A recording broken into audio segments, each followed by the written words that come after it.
Okay, this video is for people that are considering going on a vegan diet. That is a diet that contains no animal products. So no meat, no fish, no chicken, no eggs, no dairy. So it's all plant-based. And I want to talk in this video about the plant fat ALA, which is a short-chain omega-3 fat that's supposed to convert into your body into the two forms that your body can more readily utilize, which are EPA and DHA. And in this video, the primary concern here is DHA. Now, DHA is most abundant in your brain and in your retina, and deficiencies of DHA can be associated with cognitive decline. Things like depression, Alzheimer's, vision problems, memory problems. So a lot of things, that have to do with the brain are involved with DHA. And DHA is typically found, and it's readily available in marine animals, so things like fish. If you were to eat fish, you'd get DHA. But we're going to talk in this video about being vegan.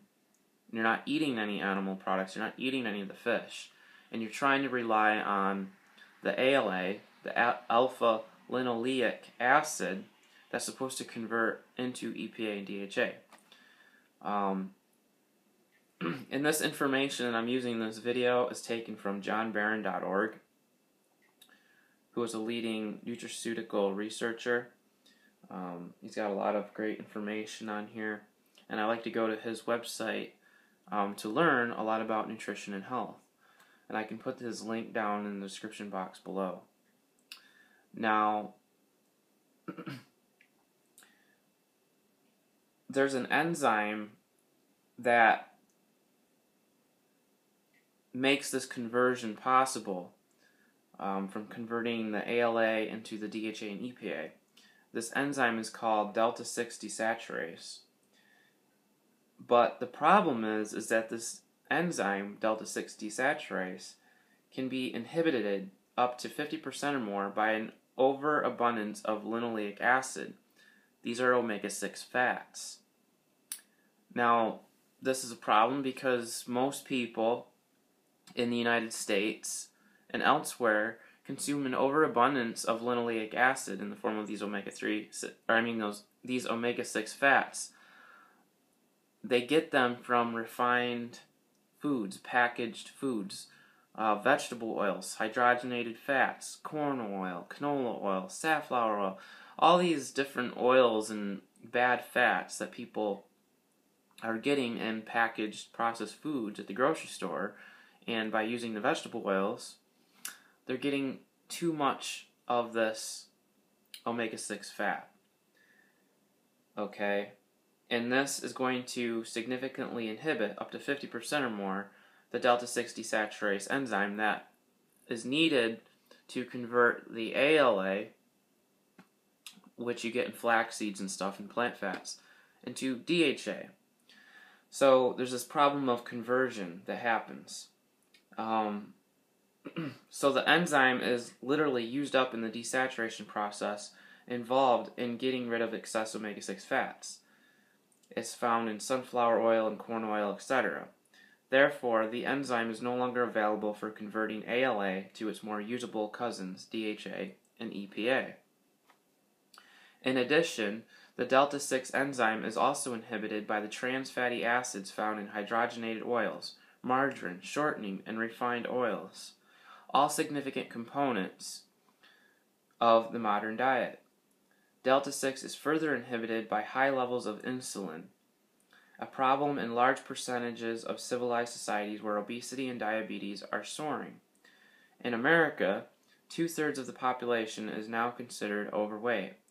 And finally, the process of delta-6 desaturation of linoleic acid And alpha-linoleic acid slows with aging. Okay, so this enzyme will slow as you get older. Alright, so each and every one of these factors can lead to an accumulation of ALA, alpha-linoleic acid, which is counterproductive. But alleviating that buildup is relatively easy. The first step you want to do is stop using all plastic fats. That is, all hydrogenated vegetable oils and all super refined vegetable oils.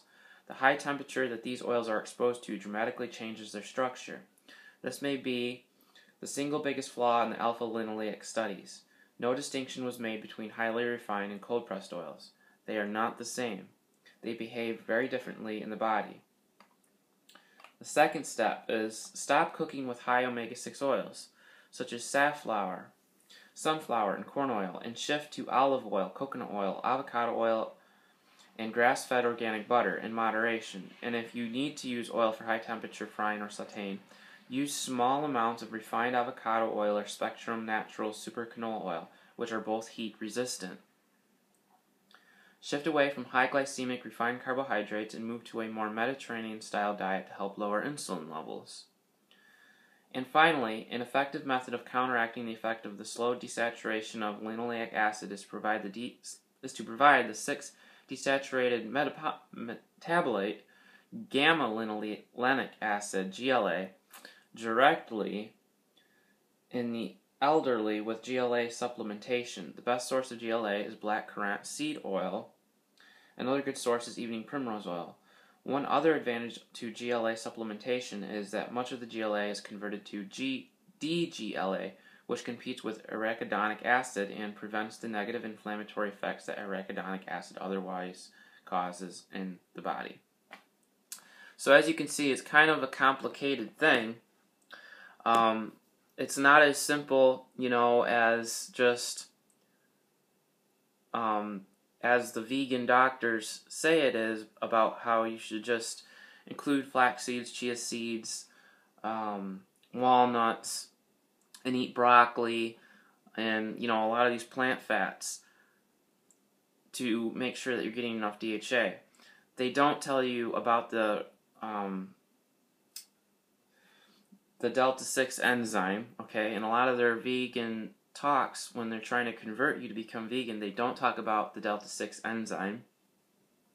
And they don't talk to you about how excess omega-6 fats, okay,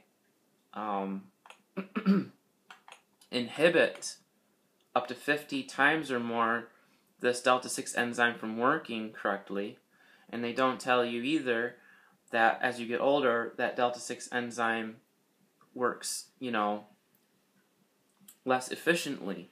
So this is very, very important, I think, to let other people know that are thinking about going on a vegan diet, because it isn't to say that eating a vegan or vegetarian diet is bad or unhealthy. Of course not. But it is not good when somebody's trying to recommend a healthy way of eating but fails to mention this problem, when it could cause you a lot of negative consequences to your health over the long, term. Because most people that are thinking about doing this will probably think about doing it for a very long time.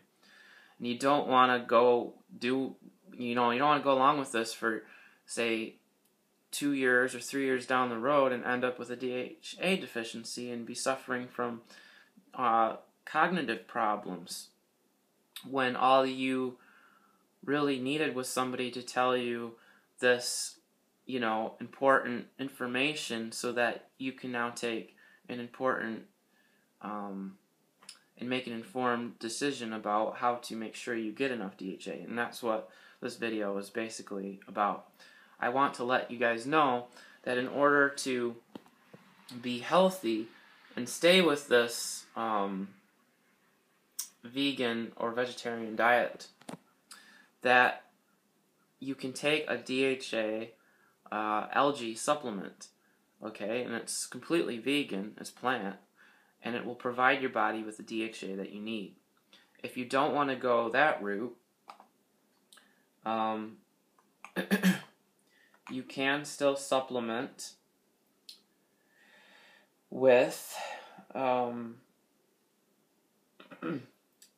fish oil if that isn't a concern for you, or there's also krill oil, which has also been shown to be very good because it's got these I forget now what they're called.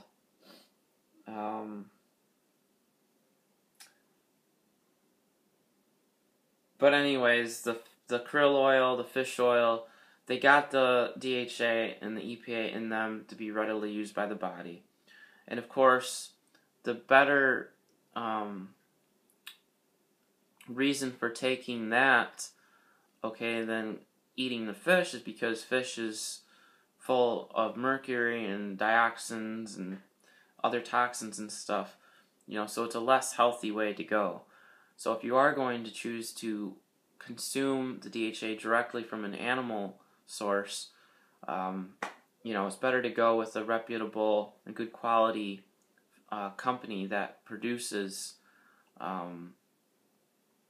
safe, toxic-free, DHA and EPA.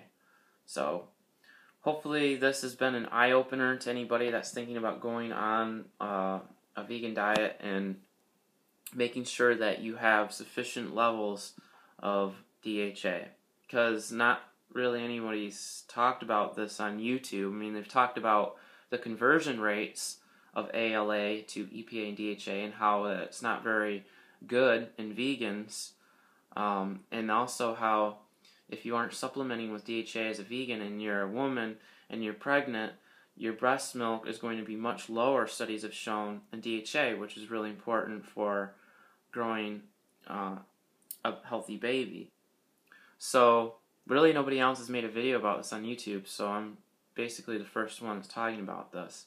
But I thought it was really important, because it's all about having the right information to make an informed decision so that you can be healthy. So with that, I hope you guys liked this video, and take care.